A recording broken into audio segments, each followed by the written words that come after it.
नमस्कार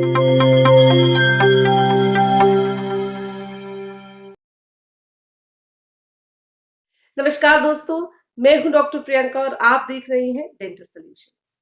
तो आज की इस वीडियो में हम बात करेंगे कि यदि आपने अपना कोई सिंगल क्राउन या कोई 3 यूनिट का ब्रिज या कोई रिमूवल प्रोस्थेसिस निगल लिया है तो ऐसे केस में आपको क्या करना चाहिए। क्या यह जानलेवा हो सकता है? कितने दिन तक आपके बाउल में या आपके स्टूल में वो पास हो सकता है?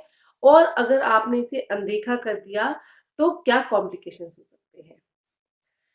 निगलने वाली प्रोस्थेसिस एक सिंगल यूनिट का क्राउन हो सकता है, ये इम्प्लांट का क्राउन हो सकता है, कोई टेम्परेरी क्राउन हो सकता है, 3 यूनिट का ब्रिज हो सकता है या कोई आपका रिमूवल प्रोस्थेसिस हो सकता है। बहुत सारे समय ऐसा देखा गया है कि जब हम कुछ चिपचिपा खाते हैं तो हमारे मुंह का जो रेस्टोरेशन होता है उस पे बाहर की तरफ खिंचाव पड़ता है और वो अपनी जगह से निकल जाता है। जो क्राउन हमने चिपकाया होता है वो निकल जाता है और उसी खाने के साथ वो अंदर चला जाता है।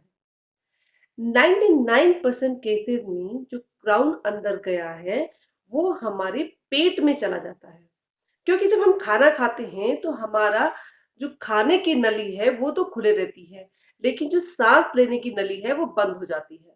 तो अगर हम जगे हुए हैं तो बहुत ज्यादा चांस है कि जो हमने निगला है, जो हमारा क्राउन का पोर्शन या ब्रिज हमने निगल लिया है, वो हमारे पेट में चला गया है। पेट में जाने के बाद ये हमारी छोटी आंत और बड़ी आंत के जरिए स्टूल के साथ बाहर निकल जाता है। बहुत ज्यादा केसेस में, लगभग 99% केसेस में, अगर ये सिंगल क्राउन है तो ये बिना किसी रुकावट के आराम से आपके बाउल में या आपके स्टूल में पास हो जाता है। पर यदि ये एक पोस्ट है, क्राउन के साथ यदि पोस्ट जुड़ा है या कोई प्रोस्थेसिस के साथ ऐसे पार्ट जुड़े हुए हैं जो शार्प है, तो ऐसे केसेस में चांसेस होते हैं कि ये जो प्रोस्थेसिस है आपके किसी ऑर्गन के साथ या किसी पार्ट के साथ बॉडी के वो परफोरेशन कर जाए, वो वहां चिपक जाएगा और उसमें छेद कर सकता है। ऐसे केसेस में सर्जरी करके उसको निकलवाने की जरूरत पड़ती है। पर यदि ये शार्प नहीं है, ये बिल्कुल स्मूथ है, तो ये आपके बाउल से बाहर आ जाएगा। अब 1% केसेस ऐसे होते हैं जहां सोते समय जो प्रोस्थेसिस है वो निकल जाता है और वो हमारी सांस की नली में चला जाता है, या अननोइंगली भी हमारी वो खाते समय या बोलते समय वो हमारा निकल कर सांस की नली में चला जाता है। अगर प्रोस्थेसिस हमारा सांस की नली में गया है तो हमें इमीडिएटली बहुत ज्यादा खांसी होगी और चोकिंग सी फीलिंग होगी।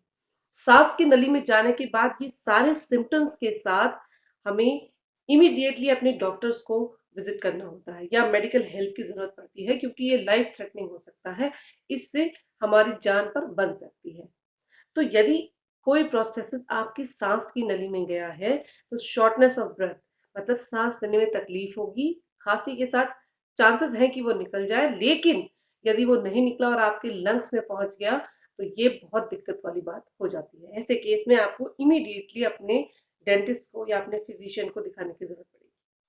अब हम बात करते हैं कि यदि आपने प्रोस्थेसिस को निगल लिया है या कोई उसका पार्ट निगल लिया है तो आपको कब से अपने स्टूल में देखना शुरू करना है। देखिए, जर्नली ये बताया जाता है कि यदि आपने अभी कोई प्रोस्थेसिस निकला है तो अगले 12 से 14 घंटे के बीच में वो आपके बाउल में निकल सकता है। लेकिन आपको 12 से 14 घंटे इंतजार नहीं करना है। जब आप अपनी पहले स्टूल को पास करें, जैसे ही आप वॉशरूम गए, अपना स्टूल पास किया, उसी समय से आपको उस प्रोसेस को देखना शुरू कर देना है। अब कब तक बाहर निकल सकता है, कितने दिन तक? जर्नली तो 7 से 10 दिन के अंदर वो निकल जाता है, लेकिन बहुत सारे केसेस में ऐसा देखा गया है कि 10 दिन से 21 दिन तक, यानी कि 3 हफ्ते तक लग सकते हैं आपके क्राउन को आपके शरीर से बाउल्स के थ्रू बाहर निकलने में। अब अगर आपने रिट्रीव कर लिया, अगर आपको मिल गया है जो आपका प्रोस्थेसिस है वो आपके स्टूल के जरिए बाहर आ गया और आपने उसको देख लिया है, तो आप उस प्रोस्थेसिस को, सोडियम हाइपोक्लोराइड एक सोल्यूशन आता है, उसमें साफ करके अपने पास रख लीजिए और इमीडिएटली अपने डेंटिस्ट को विजिट करके वो प्रोसेस आप उन्हें दे दीजिए। आपके डेंटिस्ट उसे अच्छे से डिसइंफेक्ट करके, क्लीन करके फिर से वही प्रोसेसेस आपके दांत के ऊपर लगा सकते हैं। अगर आपको प्रोसेसेस टूट गया है तो आपका नया प्रोसेसेस बनेगा, दोबारा से वही प्रोसेसेस यूज नहीं हो पाएगा।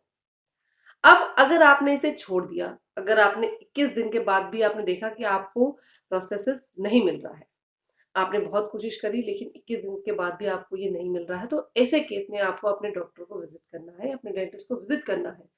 आपके डेंटिस्ट आपका प्रोस्थेसिस ढूंढने की कोशिश करेंगे, जिसके लिए वो एक एक्सरे कराएंगे। आपके शरीर का एक्सरे होगा, जीआई सिस्टम का पूरा एक एक्सरे होगा। उस एक्सरे में लोकेट करने की कोशिश की जाती है कि वो जो प्रोस्थेसिस है आपके ऑर्गन या आपके शरीर के कौन से भाग में रह गया है।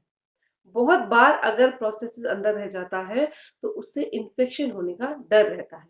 इसलिए अगर नहीं निकला है तो डॉक्टर के पास जरूर जाना है, अपना एक्सरे कराकर उसको लोकेट जरूर करवाना है, क्योंकि अगर लोकेट नहीं हुआ तो लंबे समय तक वहां वो अटका रहेगा और उससे इन्फेक्शन करेगा, जिससे शरीर में दिक्कत होने की चांसेस बन जाते हैं। तो उसको नजरअंदाज नहीं करना है। अगर प्रोस्थेसिस ले लिया है तो पैनिक नहीं करना है सबसे पहले, उसके बाद से उसको ढूंढने की कोशिश करनी है। अगर नहीं मिल रहा है तो डॉक्टर को विजिट करना है, एक्सरे कराना है। अब सावधानियां क्या बरतनी है और होम रेमेडीज क्या है जिससे वो थोड़ा जल्दी निकल जाएगा। सबसे पहले ये जान लेते हैं कि यदि आपने कोई प्रोसेस निकल लिया है, अब आप सोचेंगे कि मैं लेक्सेटिव या कोई ऐसी दवाई ले लेता हूँ जिससे जो पेट साफ है वो जल्दी हो जाए और प्रोसेस जल्दी निकल जाए, तो ऐसा बिल्कुल नहीं करना। क्योंकि जो लेक्सेटिव्स होते हैं वो आपके बाउल मूवमेंट्स को बढ़ा सकते हैं। अगर गलती से भी कोई शार्प कोना आपके इंटेस्टाइन में चिपक गया या अटक गया और उसने इंटेस्टाइन को परफोरेट कर दिया तो उसे निकालना बड़ा मुश्किल हो जाएगा। तो इसलिए कोई भी लेक्सेटिव आपको नहीं लेना है। नॉर्मल बाउल बाउल मूवमेंट के साथ ही उसको देखने की कोशिश करना है। उसके साथ आप केला ले सकते हैं, बनाना लीजिए तो थोड़ा वो स्मूथ आपके बाउल मूवमेंट को करता है और आप स्मूथली उसको बाहर निकाल पाएंगे। लेकिन कुछ भी और मेडिकेशन आपको नहीं लेना है। अगर आपको इस बारे में समझ नहीं आ रहा है तो डेफिनेटली अपने डेंटिस्ट को कॉल कीजिए और उनसे आप अपना राय मशवरा कीजिए, वो आपको सही गाइड करेंगे। तो इसके अलावा आपको कुछ और ट्राई नहीं करना है। आपको किन कंडीशन का ध्यान रखना है, किस केस में ये जल्दी से आपके मुंह में या स्वॉलो हो जाते हैं। तो अगर आपके मुंह में कोई प्रोस्थेसिस है तो उसका आपको बहुत ध्यान रखना है। कोई हार्ड फूड नहीं खाना है। क्राउन से आपको कुछ भी हार्ड खाने की सलाह नहीं दी जाती है, तो कोई हार्ड फूड उससे नहीं खाना है। चिपचिपा खाना उससे बिल्कुल नहीं खाना है। जैसे च्युइंगम, च्युइंगम जब हम खाते हैं तो जो उससे फोर्स लगता है वो बाहर के डायरेक्शन में लगता है, जिससे जो क्राउन है या ब्रिज है उसके निकलने का चांस बढ़ जाता है। तो आपको ऐसे कोई चिपचिपा पदार्थ नहीं खाना है। अगर आपको ऐसा दिख रहा है कि जो आपका क्राउन है वो थोड़ा लूज हो गया है तो उसे आप अवॉइड नहीं करना है। इमीडिएटली अपने डॉक्टर से विजिट लेके आपको उसे रीसीमेंट करवा लेना है। तो अगर आपको ये वीडियो पसंद आई हो तो please do like, share and subscribe. मिलते हैं अगले वीडियो में, तब तक के लिए नमस्कार।